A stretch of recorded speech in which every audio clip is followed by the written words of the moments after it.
Hello, hello, hello. So today I am hosting the amazing Tracy Watts Cirino. How are you, my love? Oh, Amber, I'm so excited to be here. Thank you. I am so excited to have you. So let me tell you all a little bit about Tracy. So first of all, she is a 5-time #1 international best-selling author, award-winning business owner, highly engaging, empowering speaker, and top 5 podcast host of Beyond Common Business Secrets. Woo-hoo! Tracy is passionate about helping people become successful entrepreneurs and reach their highest potential. Through her dynamic keynotes, retreats, workshops, digital training programs, and mastermind groups, Tracy helps business owners and leaders discover their own personal power so they can develop customized success systems.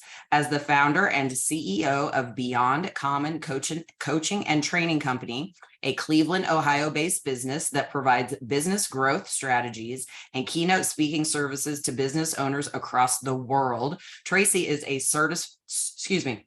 certified success and mindset coach, certified Canfield Success Principles Trainer, and John C. Maxwell certified speaker, coach, and trainer. With her gifts of clarity and cutting through the BS, she serves companies all across the globe, and Tracy has developed the proven Beyond Common Essentials method and Beyond Business method, and is dedicated to helping you get out of your own way in order to achieve your business dreams while building a life you love. On any given day, you will find Tracy passionately doing work she loves or enjoying spending time outdoors, hiking or cooking with her family and their beloved dog Rocky right at their heels. I will post all of your contact info at the end, your website, and all of the great ways that everybody can get into your world. But girl, I have to know about all of these amazing things that you're up to. First of all, with your gifts of clarity and cutting through the BS, I want to know, how do you help people with getting out of their own way? What does that look like? Well, it looks very different for different people. Gotcha. So a lot of it has to do with where you are in the journey, right? It was funny. You're saying all these things. I'm like, oh wow, I have done that. Like you don't hear about yourself. So I was like, oh, who is that? I need to know her. Anyway, you're like, she sounds amazing. Oh, that's me. it's really funny. Like it's kind of like when we talk and teach people how to practice self-love and care. I was just sitting here forced into the situation to do that. And I was like, oh, like that was, for a moment uncomfortable. Then I'm like, oh, that's cool. Like sometimes it's really good to hear all the things that you've done. I've been notorious for being like, what's next? What's next? It's just my personality.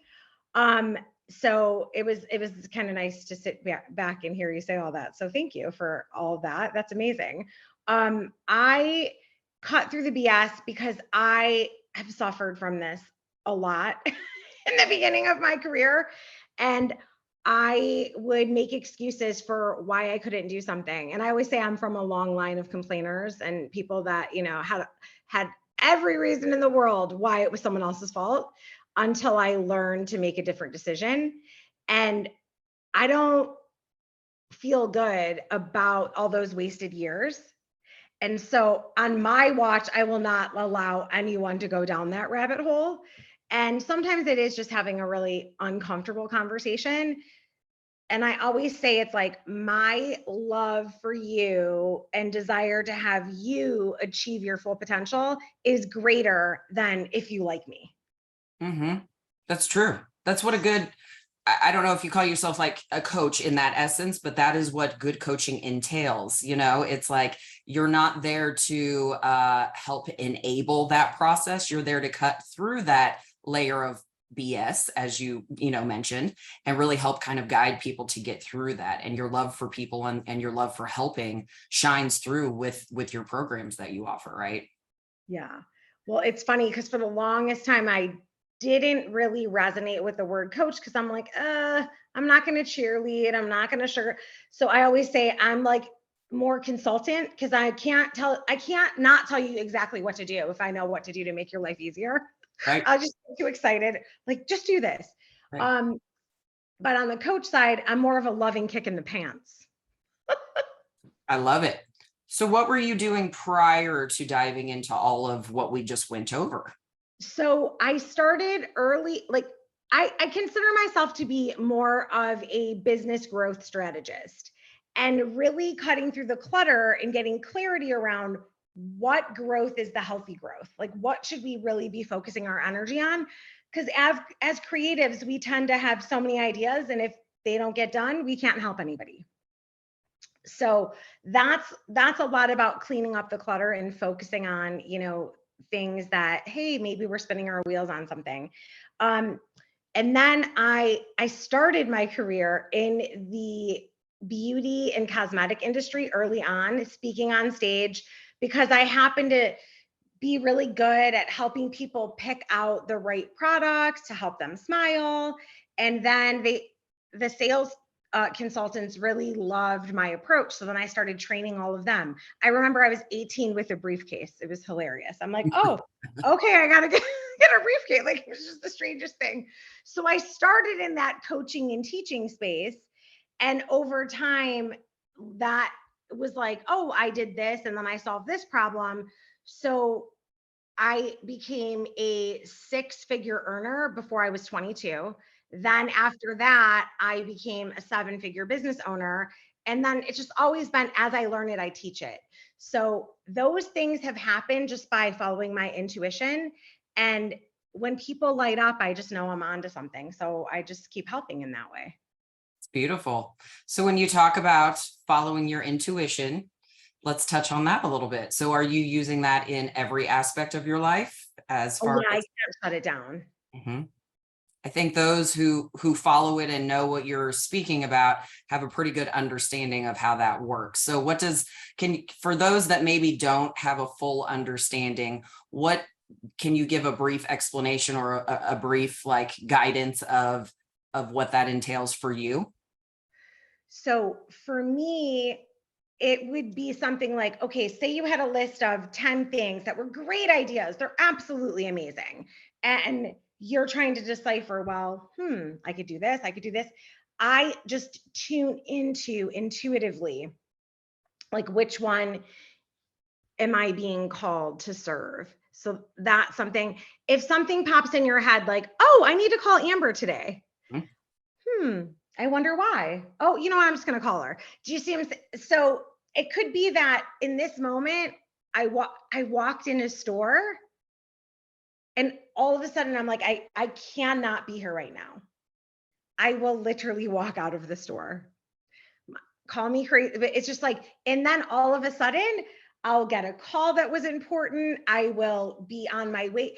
And whether that made you miss an accident, uh, put you on the path to be able to help somebody that broke down, whatever it is. It's just like I used to question, like, no, I can't leave. What are you telling me? Anyways, so it's just little things like that. I just learned not to question it. I call it intuition, call it hunches, call it your gut. Um, I follow systems and strategies, but they have to serve who you are. So when it comes to building businesses that serve in that way, we have to be really clear about who we're in business for, what we're in business for. And when those are clear, I believe almost anyone can activate their intuition. You just have to first be super clear and willing to create the space that you trust the process of getting there. Absolutely. Creating the space is huge. So for me, that gut feeling or that gut instinct, it was always there. And over time of questioning it and realizing I really needed to pay attention to it, then it's funny how that kind of has trickled down to where now my husband will even ask the questions of, what is your gut telling you on this? Or what is your feeling on that? Or what vibe are you getting from that? Because a lot of the time, whatever that intuitive, hit may be, or whatever that is that's coming to me, because I'll say things out of the blue and he looks at me like, why would you say that? Where is that even coming from? And I'm like, I don't know. I'm just going to put it out there. You can either choose to, go with it, or we can go against it and see what happens. 9 times out of 10, he looks at me and says, we should have, or I should have, him being the one, maybe we should have listened to that a little closer. So I get it. It's something that back in the day, I didn't pay attention to as much. And then there were a lot of things that I wish that, you look back and say, gosh, had I listened to myself a little bit more or tuned into that, things would have gone a little bit differently. Yeah, same. I used to push it down, like shove it down, which creates the dis-ease in the body, which then leads to disease of Right. all kinds. So often that could, just be the way that we're slowly killing ourselves, right? Right. Until we're like, okay, enough's enough. And Right. then what's the common denominator of all the things? I was like, oh, it's me. Right. So true.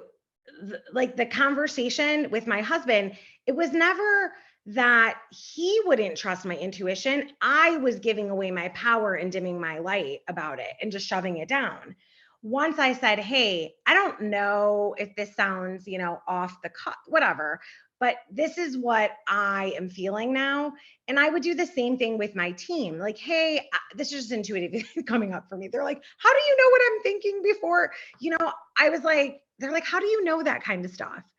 And I used to just not say anything because, out of fear that people would think you're off or weird, right? And then I'm like, you know what? I love you too much. I'm going to put this out there. If it doesn't resonate, then it's okay. But at least I did my part of kind of having that intuition about something.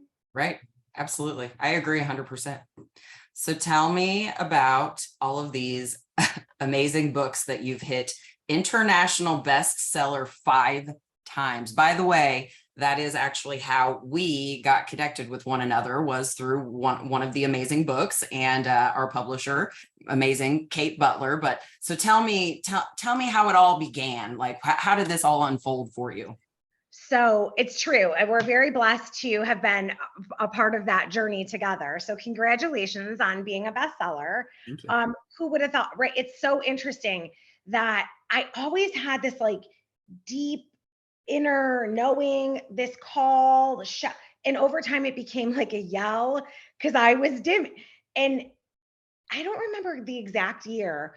My parents had sold our childhood home, and my mom was like, you have to come get all this stuff. And this was like junk, like old rollerblades, stuff that like I don't have a record player anymore. Like they were warped though. Not even like you would want to keep the Right. vinyl. Like stuff like that. I'm like, well, this you could have thrown away. Well, I went in the back room of their new house and she was like hiding this box. Like, I'm like, this is the treasure trove here. Well, it was this green fabric book that we did in, I guess, a craft when I was like 9 years old. Whatever grade what are you in, fourth grade? I don't know, third, fourth grade. Third, fourth, And yeah. I wrote inside, it was on the inside and the back cover. It was like Tracy Watts is a 10-time New York Times bestselling author who lives in California with her dogs. I mean, obviously I didn't even dream of husbands and kids, but I was Right. 9. And I remember thinking, oh, okay, so that like feeling that I'm supposed to be an author, I had been shoving it down because I failed English in 9th grade because of grammar. And then I bought into that story, right? Right. So at 9, I had a dream of being a New York Times bestselling author. 9th grade, I failed grammar because I would read backwards, and Mm-hmm. that wasn't a thing where they were just like figure it out. Right. So I discovered my go arounds, that I call them, and eventually became someone that really loves to read. But that was like more through audiobooks and in studying things I was interested in, like how our brain works and why, like a lot of neuro type of things of why we do what we do. So those things were discovered much later. But I had just thought like I had made that up. I didn't realize I had pushed it down so far. And so when I saw that, I was like, oh, I got work to do. So I was at a training, I think like a few weeks after that, with one of my mentors, John C. Maxwell.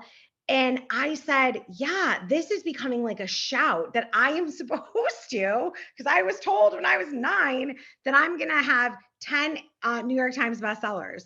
And he was like, well, you better start writing, and you need to write every day because your first book is going to suck. And I'm like, That was the permission I needed.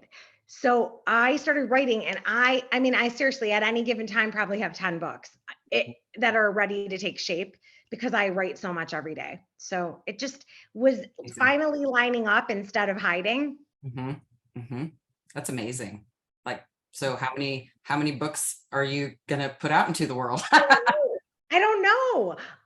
I guess I have a lot to say, right? And good thing we live in a day and age where you can tell good stories that are meaningful and heartfelt.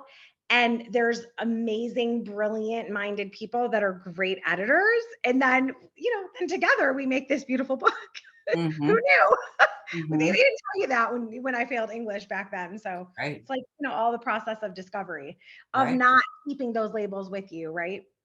Right.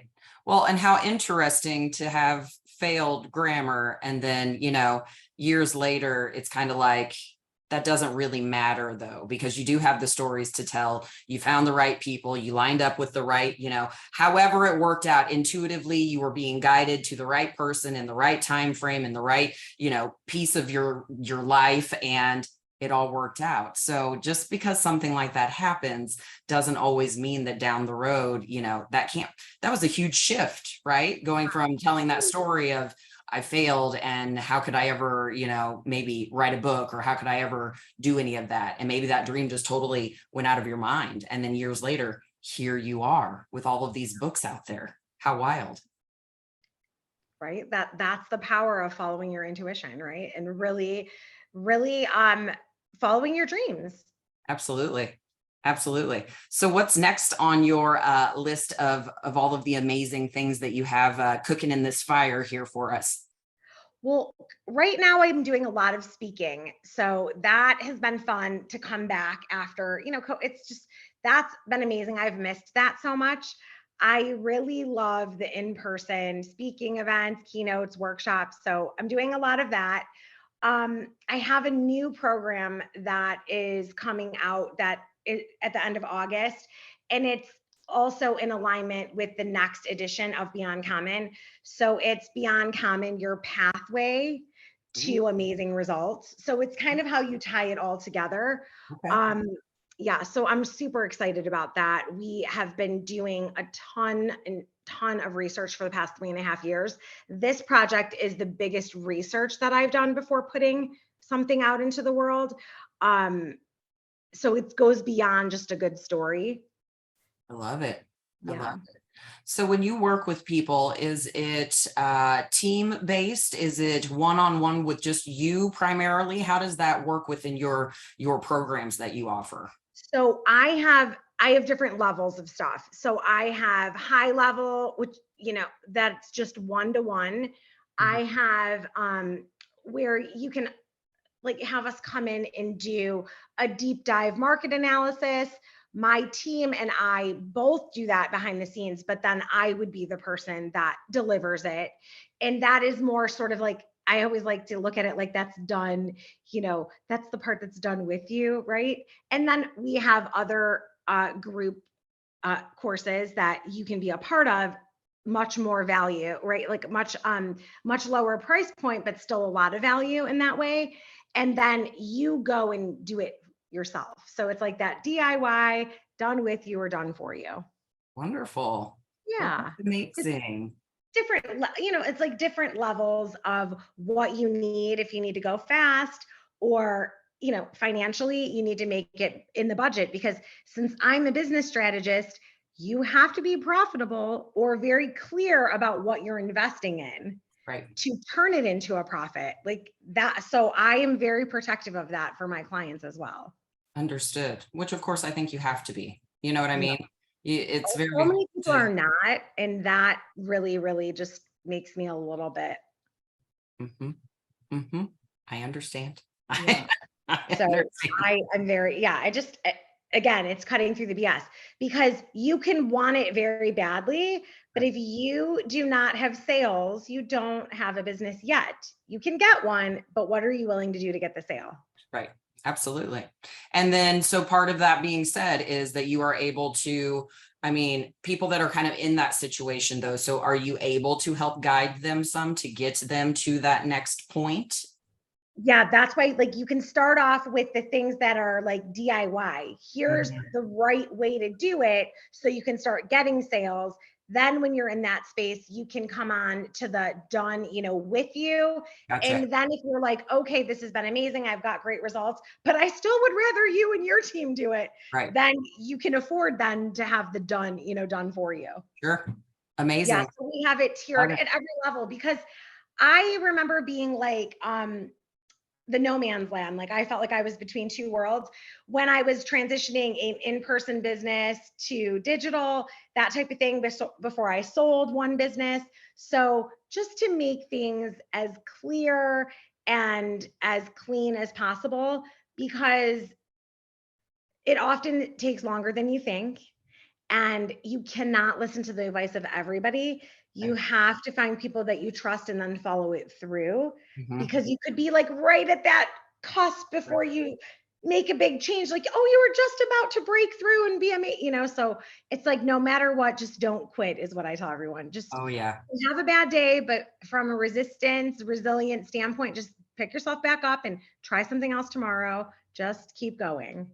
I agree 100%. That's the whole thing. It's like, keep going and keep growing. That's been a big thing Yeah. for me, over the years of entrepreneurship and running different businesses and different levels of businesses. And, just it was like, a lot of people would say things like, oh, well, if it fails. And I was like, if it that like that didn't even register to me. I was like, if it fails, I don't even know what that, I can't quite comprehend that, because I was just so very like, even if we hit a rough spot, I'm still willing to keep going, right? I mean, unless it's just on fire and I can't truly do anything with it any longer, then at that point, obviously we have to figure something out. But, keep going, keep growing, keep pushing, keep learning. I mean, for me, that was huge. And what I found along the way, even with helping and guiding others and kind of coaching others through building business and business development, is a lot of people don't have that mentality. A lot of people have the mentality of, I hit a couple rough spots and I'm just going to bail and I need to go find something else because this is just too hard. And it's like,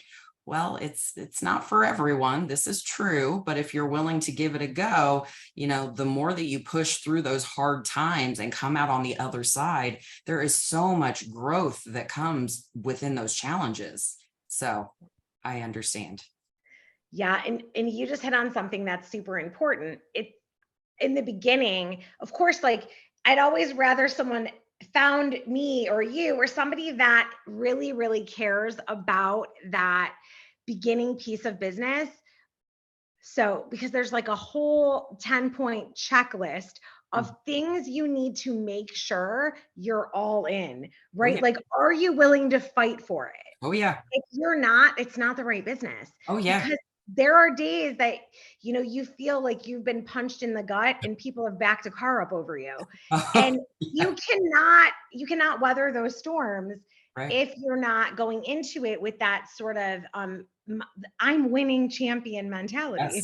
Yes. And I've said this too, is it's almost like an obsession. Like I really like eat, breathe, and sleep the things that I believe in and that I want to win. If I didn't, then they probably wouldn't be where they are today. It is like a slight obsession with it. And if you don't feel that way about whatever business you're going to pursue, you're going to hit those road bumps, or the days, just like you said, like, I mean, there are days that I'm like, man, I feel like I got beat up today. It's been a little bit of a tough day, but you know what? Next day, tomorrow, it's a new day, new situations. What kind of opportunities are going to come to me today? I have a whole morning routine mantra and a whole thing to start the day. I'm sure you do too, like a morning routine.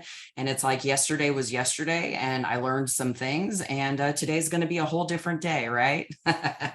Well, Amber, that's so true, because like without having that morning ritual to reset, I think I would just be lost in the abyss of it all. Oh, yeah. And sometimes it's really important for people that are considering starting a business to take them through the 10-point Mhm. checklist of that all, because you might discover that you're an amazing team member, that you will rock it as a supportive staff member, co-pilot of someone else's team, that you're not in the position of headspace to ever put yourself on that line. Mhm.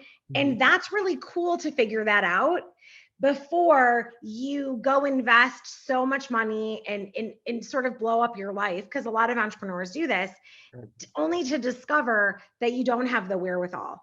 The thing is that there's nothing wrong with being an amazing employee, team member, that key person, because that is something that everybody needs on their team. Oftentimes I found lately that people will think they want to be an entrepreneur because the identity they give it, the label they give it. So I always say, take away the title. Right. And nobody knows that it's yours. Do you still want it? Right.